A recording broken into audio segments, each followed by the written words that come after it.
2019년도에 매주 주일 주제를 그리스도를 본받아 사는 삶이라는 제목 가지고 이렇게 말씀을 나누고 있습니다. 여러분, 우리가 신앙생활을 하면서 때로는 굴곡이 있고 힘든 과정이 다 있습니다. 때로는 그 좋던 공동체가 때로는 그렇게 그냥 달콤하고 좋았던 말씀이, 또 때로는 그렇게 보고 싶었던 성도가 내게 아무 의미도 아닐 때도 있습니다. 우리는 그것을 신앙의 흉년이라고 그렇게 부릅니다. 그래서 많은 사람들은 이런 때를 어디 주변 환경이 그래서 그렇다라고 많이 이야기하지만, 우리가 좀 눈여겨 되새기고 나의 믿음을 좀 점검해야 되는 것은, 사실 깊이 들어가 보면 그 많은 문제는 자기의 문제이고 내게 있는 것이지, 주변 환경은 한 번도 내가 원하는 대로 있어 본 적이 없었습니다. 그런 문제는 뭐냐? 은혜가 있었을 때는 다 좋아 보였는데 은혜가 떨어지고 나니까 아무것도 아닌 것처럼 이렇게 생각된다는 것입니다. 특별히 더 중요한 것은 신앙에도 목적이 있습니다. 그런데 이 목적을 잃어버리면 길을 잃게 되고 승리하기까지 그 목적을 향해서 끝까지 가지 못하고 우리가 중도에 포기하는 일들이 생긴다는 것입니다. 사랑하는 여러분, 우리가 신앙생활을 왜 하나요? 궁극적으로는 죄 용서받고 예수님의 구원을 얻기 위함이지만, 저는 오늘 우리가 이 땅에 이 어려운 고통의 과정들을 겪으면서 살아가는 이유가 있다고 생각합니다.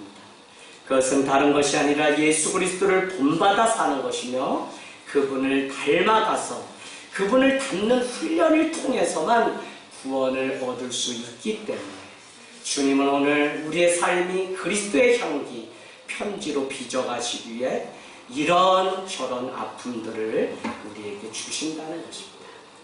한때 제가 유학을 준비하던 때가 있었습니다. 영어와 날마다 씨름을 하는데 이렇게 토플 점수가 올라가지 않아요. 그래서 너무 힘든데 때마침 인터넷 팝창에 이런 문구가 딱 뜨는 겁니다. 아직도 영어가 들리지 않으십니까? 이제 걱정하지 마십시오. 여기를 클릭해 보십시오. 그래서 제가 이거 오아시스 드디어 만났구나 하고 제 혼자 그냥 공부를 하다가 학원도 가지 않고, 이게 진짜 오아시스입니다. 그래서 그 팝창을 딱 클릭을 했더니 거기에 나오는 그 음성이 무엇인지 아세요? 잘 들려, 보청기. 여러분 아세요? 네. 몸이 아프시다고요? 1588, 저 이순재가 보증합니다. 보험 광고를 하시는 이순재 우리 대배우가 그 옛날에 보청기 광고를 하면서 잘 들려, 보청기 이렇게 하던 때가 있었습니다. 여러분, 이 말이 틀린 것은 아닙니다. 물론 영어가 잘 안 들리는 사람이 보청기를 끼면 잘 들리겠죠. 그러나 이런 것을 우리는 쇼크라고 이야기하는데 트릭이라고 그렇게 영어로는 표현합니다. 무슨 의미냐면 거짓말은 아닌데 본질을 호도하는 것들을 이렇게, 그러니까 보청기 광고인데 잘 들린다고 이렇게 본질을 흐리면서 광고하는 이런 효과를 말하고 있습니다. 저는 이 광고를 보면서 그 당시 오늘날 우리 주변에도 복음이라고 하는 것을 이렇게 전하는 일들이 있다는 생각이 듭니다. 복음의 핵심이 무엇이죠? 예수 그리스도입니다. 그 이름이 우리의 구원이며 그분만이 우리의 치료자이며 다른 이로서는 구원을 얻을 수 없다고 믿는 것이 우리 교회가 믿는 신앙이고 복음인 줄로 믿습니다. 그런데 이것이 이 복음이 언젠가부터 교묘하게 다른 것들로 섞여서 볶음밥이 돼버리고 말았어요. 그러고 나니까 교회나 성도들이 오히려 세상의 빛과 소금이 되어야 되는데 역겨운 냄새를 내는 그런 곳이 되고 말았다는 것입니다. 사랑하는 여러분, 오늘 우리가 읽은 이 사도행전 4장은 마가의 다락방에 모인 120명으로부터 시작되는 초대 교회의 이야기입니다. 예수님의 삶과 죽음과 부활을 보았던 120명의 그 초대교회는 예수 그리스도의 다시 오신다고 하신 재림을 기다리면서 흩어지지 않고 마가의 다락방에 엎드려 기도하다 오순절 성령이 그곳에 임하니까 그곳을 보았던 많은 사람들, 특별히 유대 관원들이 2장 말씀에는 뭐라고 이야기하냐면 저들이 술을 먹고 취한 것이 아니냐라고 2장 13절에 그렇게 조롱하는 일들이 생기게 됩니다. 어쨌거나 그들은 모여서 기도하게 되고 그들은 모여서 주의 성령을 경험하게 되니까 물건을 통용하게 되고 사도의 가르침을 따라서 그 공동체 안의 특징은 유무상통인데 더 중요한 것은 가난한 자가 하나도 없었다고 그렇게 표현하고 있습니다. 여러분 한번 말씀을 볼까요? 우리 2장 41절 날마다 믿는 자의 수가 3,000명이나 더하였다는 것입니다. 예수 한 분으로 시작해서 12제자, 70명의 제자, 120명의 제자까지 등장했는데 드디어 3,000명, 또 오늘 우리가 읽은 본문에는 베드로가 말씀을 전하니까 5,000명, 남자만 5,000명이 예수를 믿더라라는 표현이 나와 있습니다. 사랑하는 여러분, 우리 말씀 한 절 더 보겠습니다. 사도행전 4장 33절, 34절 사도들이 큰 권능으로 주 예수의 부활을 증언하니 무리가 큰 은혜를 받아 그 중에 가난한 사람이 있었어요? 없으니 이는 밭과 집 있는 자는 팔아 그 판 것의 값을 가져다가 사도들의 발 아래 내려놓았다는 것입니다. 중요한 것은 무엇이냐면 예수 그리스도의 부활을 보았던 초대교회는 흩어지지 않고 모이기 시작하였고 그들을 통해 큰 은혜가 그곳에 임하게 되자 그 공동체 안에는 가난한 사람이 한 명도 없었다는 것입니다. 저는 목회를 하면서 가장 기쁘고 그래도 우리 교회가 이만큼은 성장했구나라고 하는 증거 중에 한 가지는 우리 공동체 안에 가난한 자가 있는 것을 알고 목사님 이름을 밝히지 마시고 헌금으로 그래서 그걸 이렇게 좀 전달해 주시면 좋겠습니다 하는 분이 매달 한 분, 두 분 있는 것이 목회자로서 얼마나 감사합니다. 선교도 좋지만 우리 안에 가난하고 헐벗은 사람이 있다면 그 영혼을 먼저 돌아볼 수 있는 사랑이 우리 안에 먼저 있기를 원합니다. 사랑하는 여러분, 오늘 그 부활을 믿었던 이 초대교회는 그와 같은 일들이 있는데 드디어 교회가 세워진다고 했던 교회는 언제 세워지냐면 5장 12절로 11절로 가보세요. 온 교회와 이 일을 듣는 사람들이 다 크게 두려워하였다는 것입니다. 무슨 이야기냐면 5장에 아나니와 삽비라가 자기의 소유를 팔아서 다 드린 게 아니라 이렇게 숨겼는데 그것을 성령을 속이고 해방한 죄라고 해서 그 부부가 그냥 다 죽게 되었을 때 그때 비로소 처음 등장한다. 온 교회 에클레시아가 두려워 떨었다고 하는 표현이 나와 있습니다. 여러분, 복음으로 우리가 살지 않으면 볶음탕을 먹게 되면 우리는 식중독에 걸린 것처럼 그렇게 신앙생활을 하게 됩니다. 오늘 베드로는 성령을 경험하고 나니까 3장에 등장하는 성전 밖에 앉아 구걸하는 그 사람을 향해서 그 사람은 40년째 구걸하는 자입니다. 나사렛 예수 그리스도의 이름으로 그를 일어나 걸으라고 하니 그가 발과 발목에 힘이 생겨서 뛰기도 하고 걷기도 하는 놀라운 일이 생겼다는 것입니다. 그 일을 들었던 그 로마 시내의 많은 사람들이 어디로 모였냐면 솔로몬의 행각으로 모이게 되고 오늘 그 일의 주동자가 베드로와 요한인 것을 알고 베드로를 로마에서 붙잡아다 옥에 가두는 일들이 생기게 됩니다. 여러분, 오늘도 우리가 읽은 말씀 1절에서 3절에는 부활을 전하게 됩니다. 그러나 4장 1절에 등장하는 사두개인들은 부활이 없다고 믿는 자이기 때문에 그들은 구약만 믿는 자입니다. 그래서 부활을 믿지 않기 때문에 오늘 유대 관원들과 하나가 돼서 어떻게 해요? 베드로를 옥에 가져다 가두게 되고 그 이튿날까지 두가 결국 옥에 갇히게 된다는 것입니다. 그럼에도 불구하고 놀라운 사실은 우리 말씀 저기 볼까요? 4장 29절.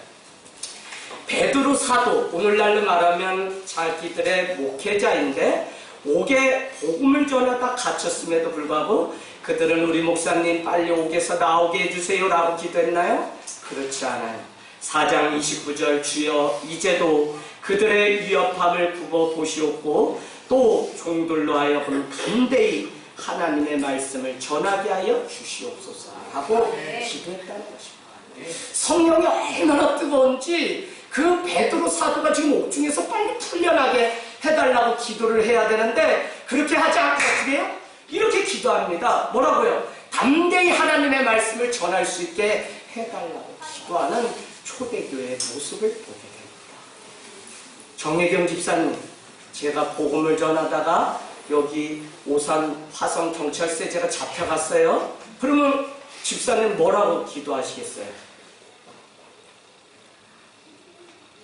이재학 목사님 거기서 훈련 많이 받고 콩밥도 맛있다는데 엄마가 안 해주는 콩밥 맛있게 드시고 거기서 어떻게 해요? 담대히 주의 복음 전하라고 그렇게 기도하실 거죠? 아이고 좀 서운하다. 네. 근데 그러셔야 돼. 전 이러길 원해요. 이 사도행전 읽을 때 저희가 76번을 제가 지난주도 말씀했지만 깁스를 1년 동안 하고서 뭐 타이핑도 없이 그냥 말씀 전할 때 1년에 20명이 부응했던 뜨거운 감격이 제 안에 있습니다. 여러분 그렇게 뜨겁게 복음을 전하다가 그는 비로소 옥에 갇히게 되었지만 그의 말씀을 들은 남자만 5,000명이 되었다는 것입니다. 대제사장 안나스, 가야바, 요한, 알렉산더는 베드로와 사도들에게 묻습니다. 너희가 무슨 권세로 누구의 이름으로 이 일을 행하였냐고 묻게 됩니다.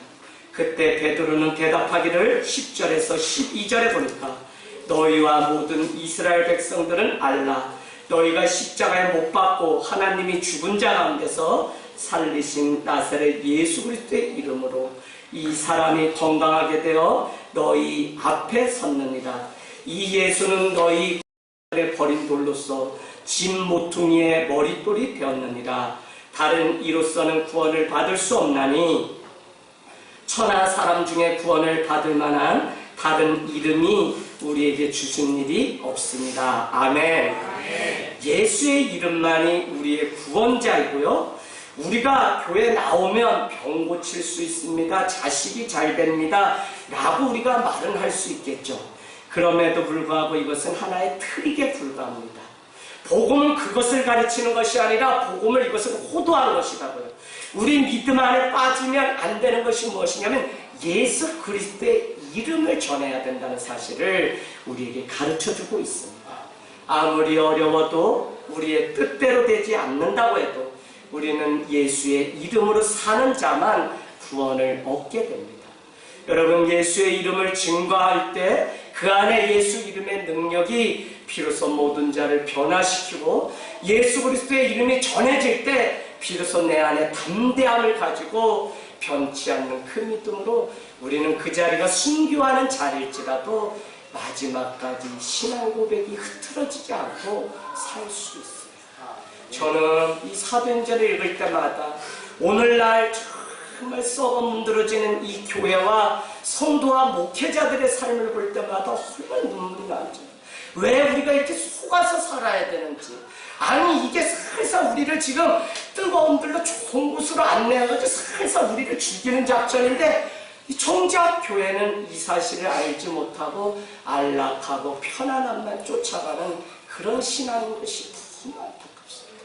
사람 말 한마디에 쓰러지고 시험에 들고 무너지고 하는 일들을 보면 정말 우리가 예수 그리스도 그분으로 인해서 교회가 예수신앙, 예수정신이 세워졌는데 우리가 예수님을 믿기 때문에 교회를 다니는 것인지 늘 다시 반문하고 묻게 됩니다.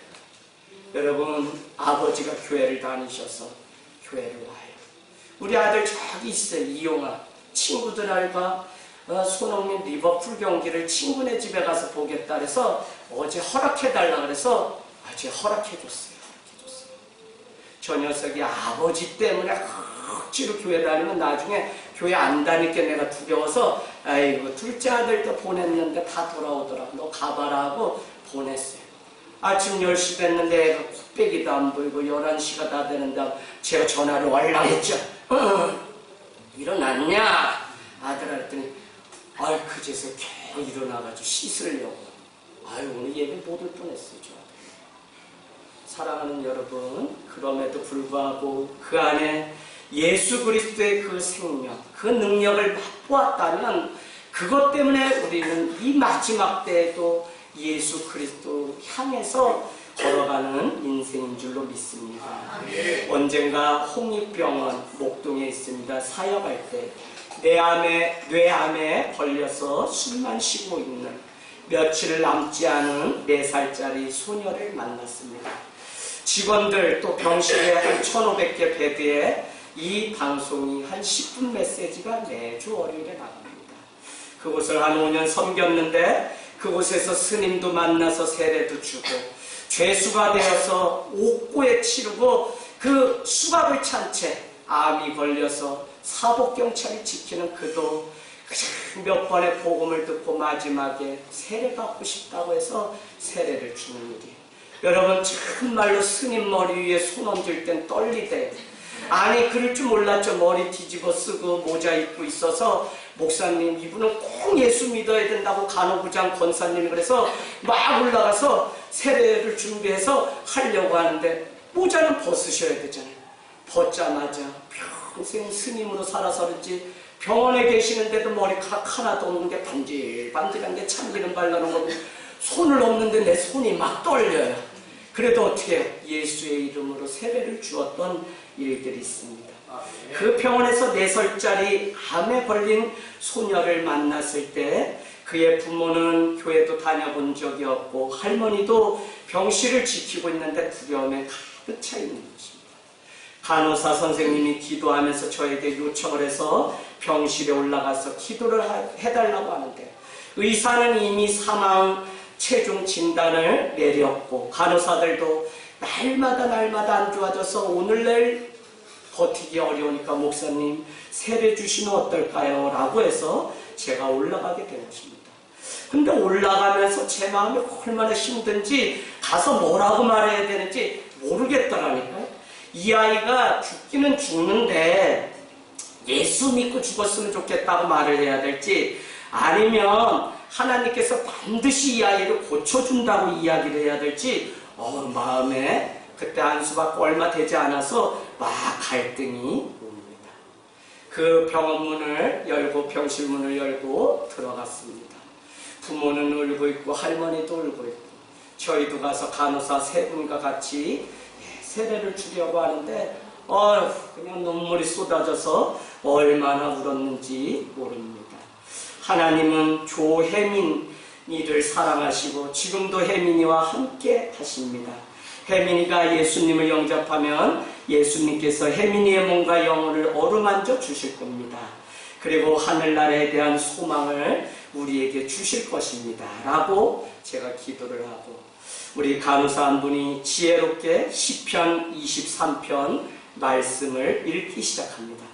여호와는 혜민이의 목자 되시니 혜민이에게 부족함이 없으리로다. 그가 혜민이를 푸른 초장에 누이시며 실만한 물가로 인도하시는도다. 혜민이의 영혼을 소생시키시고 자기 이름을 위하여 의의 길로 인도하시는도다. 혜민이가 사망의 음침한 골짜기로 다닐지라도 해를 두려워하지 않을 것은 주께서 나와 함께 하십니다. 주의 지팡이와 막대기가 나를 안위하시나이다. 혜민이의 평생의 선하심과 인자하심이 정녕 혜민이를 따르리니 혜민이가 여호와의 집에 영원히 거하리로다. 라고 하는 글귀를 읽었습니다. 그리고 영접 기도를 마친 후에 저는 병원을 나오게 되고 월요일이었으니까 수요일쯤에 제가 전화를 드렸더니 이 아이는 화요일에 하늘나라에 편안하게 갔다는 이야기를 들었습니다. 그런데 간호부장님이 전화기로 울면서 말씀하는데 성모병원에서 장례를 치르게 되는데 입관할 때 병원 관계자가 종교가 무엇이냐고 물었다는 것입니다. 그랬더니 주저없이 기독교라고 말했다는 것입니다. 그리고 혜민이가 마지막 들었던 그 시편 23편을 가난에 넣어달라고 부탁해서 그 말씀 구절을 넣었다는 그 이야기를 들었습니다. 여러분, 비록 그 아이가 죽음을 맞이했지만 예수님은 그 가족을 구원했습니다. 예수의 이름이 높임을 받는 일들을 경험하게 되었습니다.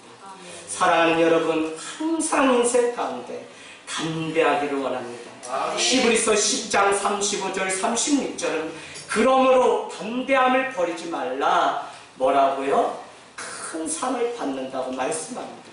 담대함은 카피던스, 확신이라는 단어입니다. 믿음은 다른 것이 아니라 확신인데 그 확신, 믿음을 버리지 않으면 주님은 우리에게 큰 상을 주신다는 것입니다. 그럼에도 불구하고 바로 이어서 말씀하기를 히브리서 10장 36절은 너희에게 인내가 이 땅 가운데 살아가면서 필요함은 하나님의 뜻을 행하기 위해 하나님의 약속을 얻기 위함이라. 할렐루야. 아멘. 하나님의 약속을 그냥 얻는 것이 아니라 하나님의 뜻을 행해야 되는데 그 뜻을 행하기 위해서 오늘도 우리에게 주님은 인내하고 참고 견디고 오늘 우리가 은혜 아니면 살 수 없네라고 하는 그 찬양 안에 하나님의 뜻이 어디 있는지 우리는 다 헤아릴 수 없지만 참고 견딘다고 하는 그 가사처럼 그것이 우리의 신앙인지 모릅니다. 아멘. 사랑하는 여러분, 예수 그리스도의 그 이름에 권세가 있고 능력이 있습니다. 예수 이름에 능력이 있습니다. 저는 확실히 믿기를 그 이름을 만난 사람은 누구라도 변화되고 그 이름이 능력이 되어 생명 가운데 나아가는 일들이 생긴다는 것입니다. 오늘 9절 말씀에 베드로와 사도들이 만일 병자에게 행한 이 착한 일이 이 사람이 어떻게 구원을 받았느냐고 묻는다면 나는 주저하지 않고 뭐라고요? 나사렛 예수 그리스도의 이름으로 말미암아 이 일이 이루어졌다고 하겠다는 것입니다. 우리도 이와 같이 담대함을 가지고 날마다 세상 가운데 나가서 예수 그리스도의 이름으로 선포하고 예수 그리스도의 이름 앞에 초대하는 인생이 되기를 원합니다. 예수 그리스도의 이름이 전해지는 곳은 여러분 놀라운 일이 있는데 그 이름에 생명이 있기 때문에 누구든지 그 이름 앞에 나가게 되면 생명이 살아나는 일들을 경험하게 됩니다. 아멘. 여러분, 전에 있던 자리 옆에는 무당이, 무당도 아주 저기 태백의 처녀보살이에요. 그 간판 보면. 그럼 제가 어떻게 이겨 그 처녀보살을, 더구나 태백산 그냥 높은 데서 왔는데 작두도 타고 막 널뛰게 하면요 저 감당 못해요. 그래도 여러분 제가 바로 교회 옆에 붙었는데 그냥 반나절 그냥 널뛰기 하고 한 5천만 원짜리 구슬하면 문을 열고 여보세요 여보세요 저도 목회 좀 합시다 그만하시구려 라고 이야기하면 이분이 그냥 탈춤 추다가 째려봅니다. 그러면 제가 말은 안 하죠. 째려보면 어떨 건데 뭐 이렇게는 안 하지만 아이 여기도 교회고 여기 아무리 구태도 아이 그냥 1시간이나 하고 마는 거지 몇 천만 원짜리 받았길래 그렇게 종일 뛰면 같은 종교인끼리 그러면 안 되지. 내가 웃으면서 그러면 이분이 예 목사님은 참 잘 복 받으실 거예요. 그러고서 예 다툼이 없이 그러다가도 누가 차 사면 또 이제는 우리 교회 앞에 도로변에 차를 세워놓고 북어대가리 하나 걸어놓고 500만 원짜리 구슬 또 우리 저녁 기도할 때 얼마나 너를 뛰는지 그럼 창문 열어놓고 오늘 예 제가 막 그냥 기도하죠 교인들이. 그러면 그분이 또 2시 되지 않아서 그냥 멈추는 일들을 많이 보았습니다. 여러분 우리가 이 세상에 예수 그리스도의 이름을 가지고 나가기만 하면 세상은 그 이름 앞에 돌아오며 그 이름 앞에 다시 사는 인생이 될 것입니다. 오늘 20절 말씀해 보니까 이런 그 회유책이 있습니다. 다 얘기해도 좋다는 거예요. 그런데 베드로 사도님 제발 예수의 이름으로만 되었다고 하지 않으면 안 되나요? 라고 그렇게 회유를 하는 것을 보게 됩니다. 그러나 여러분 그 20절 다음에 뭐라고 이야기하죠? 19절 다음에 20절에 우리는 보고 들은 것을 말하지 아니할 수 없다고 담대히 베드로가 외칩니다. 여러분 이때만 이렇게 해야 되나요? 잘 하셔야 돼요. 점점 더 여러분 이단이 생기는 것이 창피한 일입니다. 교회가 온전히 어쩌면 복음을 잃어버렸기 때문에 복음을 호도하는 이단들이 판을 치는 사람인지 모릅니다. 그래서 우리는 그들이 나쁘다고만 말할 것이 아니라 더 복음 가운데 선명한 삶을 우리가 살아가면 레슬리 뉴비긴의 말처럼 불확실한 시대에 분명한 복음으로 살아가면 지금이야말로 교회가 세상 가운데 소금이요 소망이요 빛이 되는 역사가 있는 줄로 믿습니다. 여러분 서울에서 제가 사역할 때 수요일에 그냥 교인이 한 150명이 음악인입니다. 그래서 청년 사역하던 그 안에는 뭐 연예인들도 있고 음악하는 아이들이 있었는데 수요일날 음악 신방이라는 거를 제가 가게 됐어요. 그리고 음악 신방이라는 것도 있어요. 미술관도 다 교인들이 그런 전문 제압을 가지고 있기 때문에 가게 됐습니다. 그래서 늦어서 택시를 타고 막 가는데 중요한 것은 택시 기사가 길을 모르는 것입니다. 그러면서 빨리 가달라고 했더니 뭐라고 얘기하냐면 여기가 아닌가 저기인가 이러면서 긴가민가 하면서 여의도로 그 대교를 원효 대교를 건너서 가는데 이미 시간은 벌써 시작되었고 이제 그냥 인터섹션이 중간 정도인데도 그때도 못 들어갈 정도로 아저씨가 방황을 하는 겁니다. 그런데 제가 화도 내지 못하는 이유가 있습니다. 택시를 탔더니 제가 연기를 잘못해서 그런지 뭐 하시는 분이냐고 묻는데 그만 제가 하지 말아야 될 금기어를 말하고 나왔습니다. 뭐죠? 목사입니다. 그 말만 하지 않았어도 애간장이 얼마나 타는지 이미 다 끝날 때가 되어서 아무 말도 하지 못하고 교인 중에 누가 주신 연말 선물이 있어서 그 하나를 그냥 꺼내서 드렸습니다. 그랬더니 그분이 칠레에서 이렇게 가서 살면서 돈을 많이 벌어서 한국에 왔는데 다 잃어버리게 되고 근 10년째 교회를 가지 않고 있다고 하는 자기 간증을 하기 시작합니다. 그래서 저는 그날 그분을 붙잡고 기도해 드렸습니다. 하나님 그래서 오늘 이 택시기사를 저에게 보내주셨거든요 라고요. 우리가 살아가면서 눈을 들고 정말 뜨거운 마음으로 세상을 바라본다면 어느 곳이든지 이 복음이 전해지는 장소라는 사실을 여러분이 아셔야 됩니다. 여러분 가만히 앉아 계셔서도 복음을 전할 수 있는 시대에 우리가 살아요. 무슨 이야기냐? 하루에 한 번씩 그래도 택배기사 아저씨 옵니다. 또 누가 와요? 누가 와요? 부천 물장수 아저씨도 옵니다. 그럼 가만히 계시다 그분들 오시면 환대만 해드려도 여러분 전도는 나가서 쪽지 주고 하는 그런 차원의 문제가 아니에요. 좀 더 고상하고 철학적으로 사유한다면 인간에 대한 나의 태도가 전도의 시작이지 다른 무슨 나가서 막 외쳤다 예수 믿으세요 그게 전도가 아니에요. 그거 하지 말라는 게 아니라 늘 만나는 사람에 대해서 우리가 어떤 자세로 대하느냐가 이미 전도라는 사실입니다. 할렐루야. 그래서 그분들이 우리 집에 오면 그냥이라도 갈까? 그 교회 교패 앞에 작은 바구니 하나 붙여놓고 눈깔 사탕이나 시원한 음료라도 놓으면 그분들이 와서 먹고 어떻게 해요? 그냥 좋은 교회라고 소문이라도 냅니다. 오늘 아침에 이미정 집사님 더블에서 막 국박스 가져왔어요. 속이 상해. 아주 많이 가르쳐야 돼. 제가 많이 가르쳐야 돼. 아니 왔으면 좀 시원한 거 물 한 컵이라도 내 집에 왔으면 드려야지. 그래요 안 그래요? 그냥 냉수 아니 빨리 드려. 그래 또 왜 드리라는지 뭘 잘 몰라요. 옛날 이경 목사님 전도사 때 같아요. 강도사님 초분이 여기 왔는데 아니 저분이 막 우리 교회 좋다고 소문내는 건 두 번째고 어쨌거나 우리 집에 왔으면 우리가 저분을 그냥 보내지 않고 환대해서 보내는 그 자체가 복음 전하는 뭔지 아시겠어요?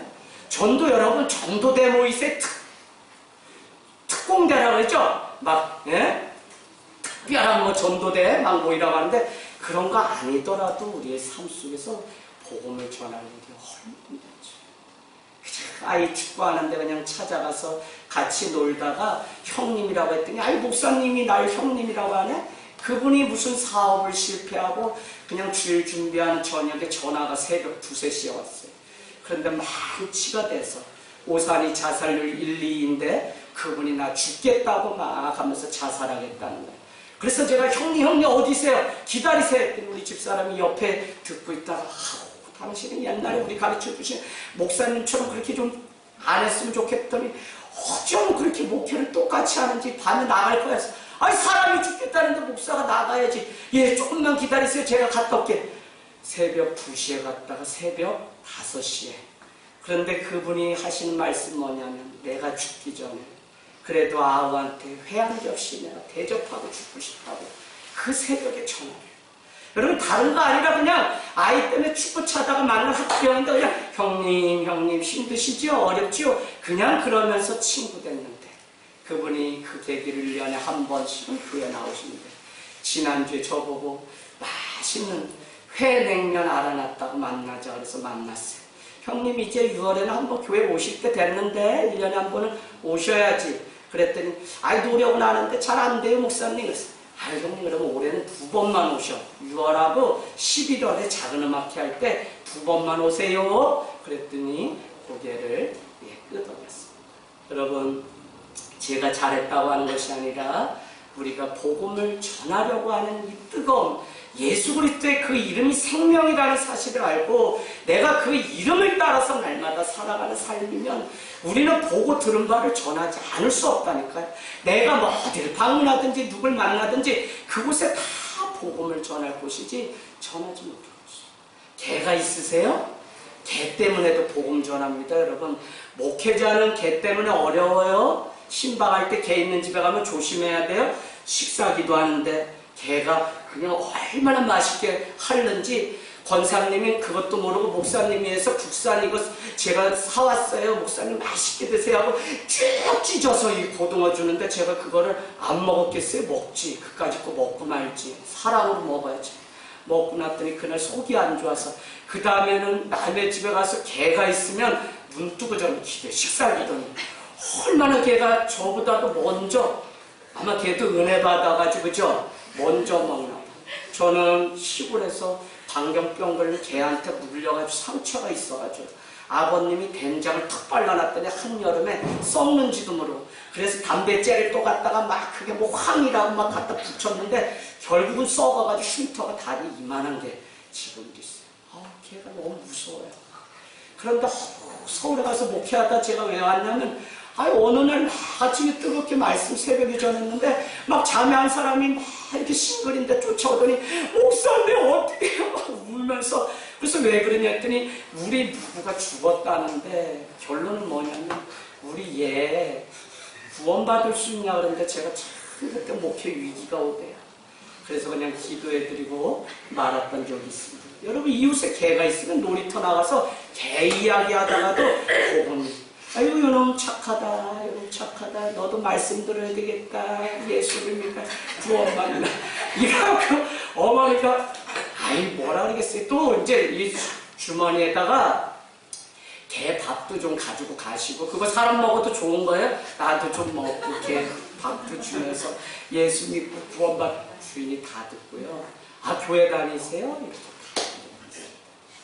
사랑하는 여러분 우리가 믿는 예수의 이름에는 능력이 있습니다. 귀신 들린 어린아이가 예수의 이름으로 떠나가라고 선포할 때 떠나갔고요. 오늘 40년째 성전 미문에 앉아 구걸하던 자가 나사렛 예수 그리스도의 이름으로 전했을 때 그가 일어납니다.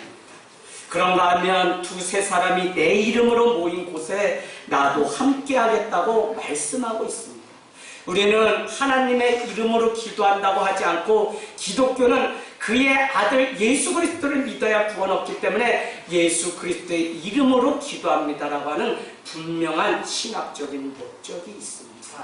그래서 두리뭉실하게 하나님 믿습니다, 예수님 믿습니다, 성령님 믿습니다. 물론 다 삼위일체이기 때문에 맞는 말입니다. 그럼에도 불구하고 우리 기독교는 죄 가운데서 우리를 위하여 십자가에 달려 돌아가신 예수 그리스도를 믿는다는 것 때문에 유일신 사상을 믿고 기독 크라이스트라고 그렇게 이야기를 하고 있는 것입니다.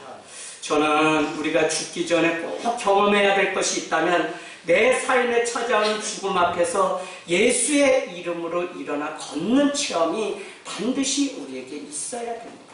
그것이 병고침이든지 아니면 그것이 어떤 형태로든지 예수의 이름으로 기도하였더니 모든 일이 해결되는 그 일들을 경험해야만 주님을 믿고 우리는 끝까지 그 능력에 붙들려서 가는 것이지 그냥 단순히 교회만 다녀서 우리가 승리할 수 있는 것이 아니라는 것입니다. 여러분, 목회하면서 죽을 일이 왜 없겠습니까? 성도의 괴로움은 다 끌어안아야 되는 게 목회입니다. 그냥 목회자라는 이름만으로도 얼마나 무거운 짐을 지고 살아가는지 모릅니다. 그럼에도 불구하고 이 길을 계속 걷는 이유는 무엇이냐면 제가 전한 그 예수 그리스도의 그 이름 때문에 그 삶이 변화되고 그 인생이 바뀌고 그 얼굴이 천사의 얼굴로 바뀌게 되고 그가 그렇게 세상을 원망하던 삶에서 자기 자신을 드디어 사랑하는 인생으로 바뀔 때 거기에서 오는 그 기쁨이 얼마나 큰지 모릅니다. 고통이 천이라면 한 사람이 예수 이름으로 일어나 자기의 걸음으로 걸어가는 그것이 얼마나 놀라운 능력인지 모른다는 것입니다. 그것도 점점 예수님을 닮아서 생명 안으로 돌아오게 되면 그것처럼 기쁜 일이 없습니다. 그러나 예수 그리스도의 이름보다 다른 것에 더 빠지게 되면 결국 우리의 신앙은 쭉정이가 되고 온전히 예수 그리스도의 이름의 옷을 입지 못한 그 아픔을 겪게 됩니다. 여러분, 이 성경은 양과 염소를 우리 안에서 찾겠다, 알곡과 쭉정이를 우리 안에서 찾겠다는 것입니다. 세상 믿지도 않는 자한테 쭉정이를 못하러 찾겠어요. 그래서 이 말씀이 우리에게 그대로 임하려면 우리가 이 마지막 때에 얼마나 깨어서 예수 그리스도의 이름의 능력으로 살아가야 되는지 우리는 알아야 됩니다. 말씀 마치면서 여러분 오늘 이거 꼭 기억하시면 좋겠습니다. 은혜를 받은 사람의 특징이 사도행전에 보니까 두 가지가 나옵니다. 그 첫 번째는 무엇이냐면 반응입니다. 여러분, 공동체를 살리는 가장 중요한 것은 반응입니다. 반응을 다른 말로 이야기하면 참여입니다. 내가 무슨 일에 참여, 직접 가고 안 가고의 문제가 아닙니다. 어떤 일이 있을 때 그 일에 같이 기도하고 또 무엇인가에 기쁘면 기쁘고 감사하면 감사하고 함께 참여하는 이것이 떨어지게 되면 어떤 교회라도 건강함을 잃어버리게 됩니다. 끼리끼리 몇 사람만이 하는 일이 되고 몇 사람만이 예수의 이름의 능력을 힘입어서 살아가는 교회가 되면 그 교회는 오래 갈 수가 없어요. 여러분이 정말 예수 그리스도의 능력으로 건강한 교회를 향한 열정이 있다면 우리는 반응하는 될 때 그 공동체는 아름다운 공동체가 될 수 있습니다. 두 번째는 은혜를 입은 사람은 부흥이 반드시 일어납니다. 먼저 그들은 감옥에 집어넣었다고 3절은 말씀하고 있습니다. 제사장들, 성전 맡은 자, 사두개인들이 그들을 가둔 것입니다. 부활을 전에도 부활의 도를 잊지 않았다고 3절은 말씀합니다. 그러나 오늘 그곳에 은혜가 임하니까 동시에 부흥이 일어났습니다. 몇 명이? 5,000명이 예수를 믿게 되었다는 것입니다. 그런데 더 놀라운 것은 이 부흥이라고 하는 것은 핍박과 함께 반드시 오게 되어 있습니다. 하루아침에 그냥 우리가 아무것도 안 하고 기도도 안 하고 아무것도 안 하는데 우리 교회 사람들이 자기 발로 온다, 그거 만족하다 교회는 썩어서 문드러지고 없어지게 됩니다. 이재학 목사, 그 사람 뭐 하면 뭐 한다더라도 목사의 이름이 예수의 이름보다 더 유명해지면 그 교회는 아무리 많은 사람이 와도 썩기 시작합니다.